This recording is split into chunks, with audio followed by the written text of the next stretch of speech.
what makes someone an abandaholic, and what does that mean?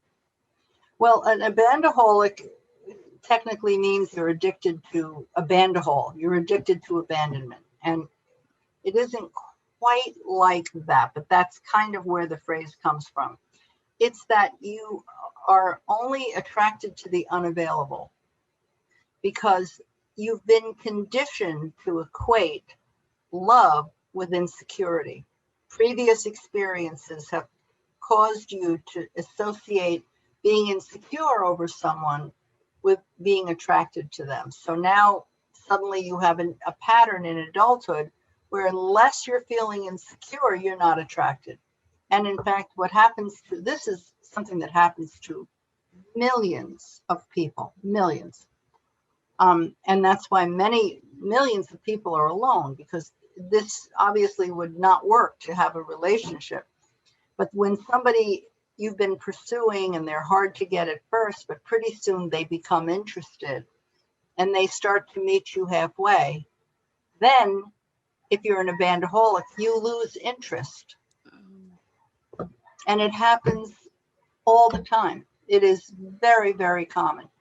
And the person who is at the other end of that feels abandoned, but you feel terrible because you're not able to sustain your love feelings toward the other person. You're on the verge of having a mutual connection because now they like you too and they're showing up, but you can't feel it any longer. You've lost the interest.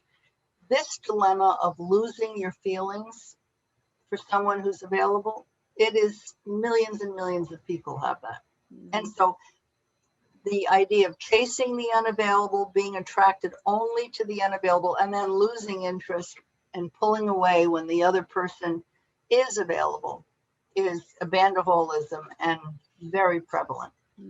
Gotcha. Awesome. Thank you for going into that. So if someone is recognizing that that is something they struggle with in this moment, any tips on what to do about that or get started healing that and working through it? Well, one tip is that don't expect it to go easy. This is a very, very deeply set pattern. It's part of conditioning.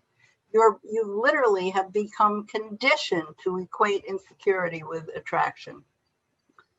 And so it's a matter of really being patient with yourself and accepting yourself, and then working with tools, power tools that really work with the mechanism that governs these things. You know, there's an internal mechanism that sort of, it's the mechanism of conditioning really, but it's an internal mechanism. And in order to work with it, you can't just think your way out of it. You have to actually practice things that have a very dynamic impact.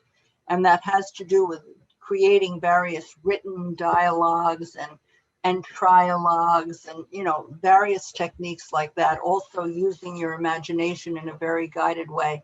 But with those tools, you can change this. It just don't expect it to go easily. It's going to be bumpy at the beginning. But if you're determined, you'll get out of it. Yeah, it reminds me of people telling me in the past that they're only attracted to the bad boys or the bad girls, yes, that's kind of the same thing. Yes. Yeah. And again, if the person has to be a little on the shady side, they need to be a little into drugs or something like that in order to keep your interest. It's conditioning.